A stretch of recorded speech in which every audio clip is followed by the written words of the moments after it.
पति के गुजरने के बाद अनीता ने अपने पति की चिली चिकन की दुकान को संभाल रखा था। अपने पति के साथ रहते रहते उसने भी चिली चिकन बनाना सीख लिया था, इसलिए पति के मरने के बाद भी अनीता के ग्राहक कम नहीं हुए। वो वैसे ही चिली चिकन बनाकर ग्राहकों को बेचती, लेकिन इतने सारे ग्राहकों को देख अब अनीता के मन में लालच आने लगा। अरे हमारे यहाँ का चिली चिकन खाने के लिए सुबह से शाम तक लोगों की भीड़ लगी रहती है।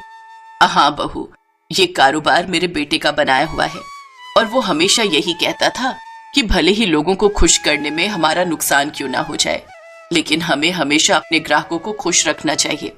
माँ जी, आपका बेटा और उनकी बातें, जीवन बिताने के लिए ना पैसों की जरूरत होती है।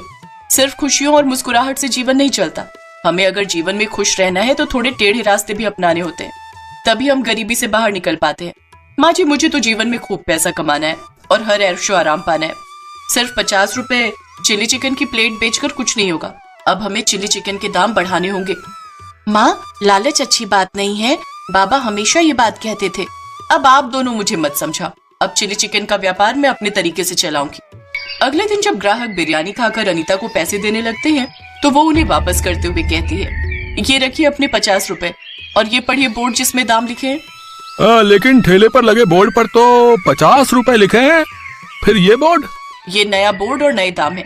आज से चिली चिकन के नए दाम यही हैं। ये अच्छा तरीका है ग्राहकों को लूटने का, है? पुराना बोर्ड दिखाकर ग्राहकों को बुलाते हो, फिर नया बोर्ड दिखाकर ग्राहकों से पैसे ऐंठते हो।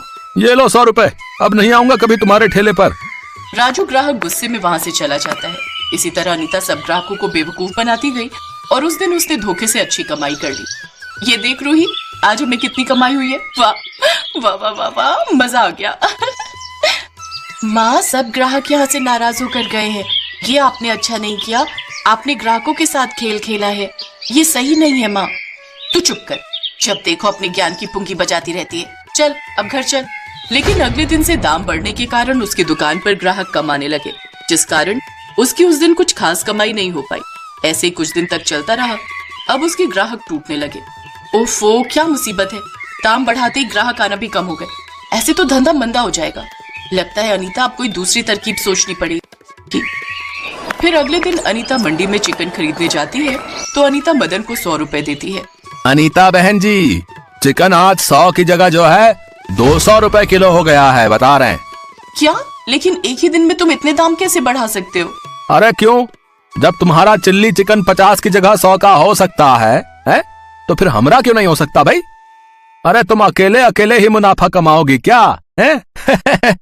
वैसे मेरे पास एक और तरकीब है। वो क्या? तुम चाहो तो जो है कमजोर बीमार मुर्गियां खरीद कर ले जा सकती हो। इनके दाम जो है कम है, सिर्फ 50 रुपए। हाँ, लेकिन इतनी कमजोर मुर्गियां देखकर तो ग्राहक चिली चिकन खाना ही छोड़ देंगे। अरे उसका भी इलाज है मेरे पास, ये स्प्रे। इसको तुम जब इन पर छिड़कोगी तो ये 3 गुना ज्यादा बढ़ जाएगी। हाँ, जिससे इनका आकार और वजन जो है ज्यादा हो जाएगा, साथ ही ये फ्रेश दिखेगी है और तुम जो है अच्छी कमाई भी कर पाओगी। अनीता तो थी ही लालची, वो तो ऐसे ही किसी मौके की तलाश में थी। उसने झट से वो कमजोर मुर्गियां और वो स्प्रे खरीद लिया। साथ ही चिली चिकन बनाने के लिए बाजार जाकर सड़ी गली सब्जियां भी ले आई। फिर उस चिकन पर स्प्रे छिड़क दिया, जिससे उस चिकन का वजन काफी बढ़ गया और अनीता ने उसका चिली चिकन बनाया और फिर से 50 रुपए प्लेट बेचने लगी। आइए आइए, सिर्फ 50 रुपए प्लेट चिली चिकन खाइए, आइए आइए। कम दाम सुनकर फिर से लोगों की भीड़ उसके पास लगने लगी और उसकी अच्छी कमाई होने लगी। एक ग्राहक, बहन जी, वैसे आपके इस चिली चिकन में पहले जैसा स्वाद नहीं रहा। हाँ, बिल्कुल ठीक कहा आपने। वो ये कह ही रहा होता है कि तभी उस आदमी को उल्टियां होने लगती हैं। देखते ही देखते और लोग भी उल्टियां करने लगते हैं। ये देख अनीता घबरा जाती है।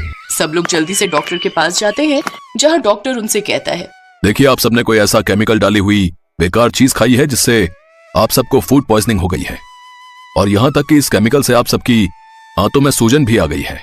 वैसे ऐसा क्या खाया था आप सबने?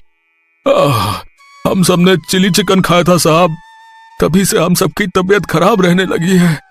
इसका मतलब उस अनीता ने ही कुछ गड़बड़ की है। इसके बाद वो अनीता के ठेले पर हंगामा करने लगते हैं। अनीता को अब अपने किए पर बहुत पछतावा होता है और वो सबसे अपने किए की माफी मांगती है। मुझे माफ कर दीजिए, मैं आज के बाद ऐसा बिल्कुल भी नहीं करूंगी। मुझसे बहुत बड़ी गलती हो गई। हाँ, आप मेरी माँ को माफ कर दीजिए। उन्हें अपनी गलती का एहसास हो चुका है। इसीलिए मैं तुझे कहती थी बहू, लालच का घड़ा तो कभी नहीं भरता। लालच बहुत बुरी बला है।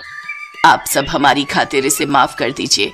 ये आज के बाद ऐसी गलती फिर कभी नहीं करेगी। बूढ़ी सास और रूही को देखते हुए सब उसे माफ कर देते हैं। हरीश नाम का एक लड़का था। उसको दौड़ने का बहुत शौक था।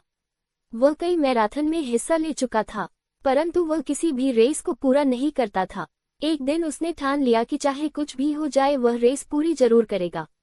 अब रेस शुरू हुई। हरीश ने भी दौड़ना शुरू किया। धीरे दो सारे धावक आगे निकल रहे थे, मगर अब हरीश थक गया था। वह रुक गया। फिर उसने खुद से बोला, अगर मैं दौड़ नहीं सकता तो कम से कम चल तो सकता हूँ। उसने ऐसा ही किया। वह धीरे दो चलने लगा, मगर वह आगे जरूर बढ़ रहा था।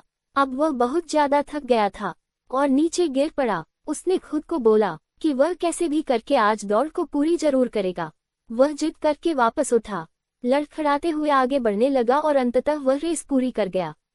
माना कि वह रेस हार चुका था, लेकिन आज उसका विश्वास चरम पर था, क्योंकि आज से पहले रेस को कभी पूरा ही नहीं कर पाया था। वह जमीन पर पड़ा हुआ था, क्योंकि उसके पैरों की मांसपेशियों में बहुत खिंचाव हो चुका था। लेकिन आज वह बहुत खुश था, क्योंकि आज वह हार कर भी जीता था।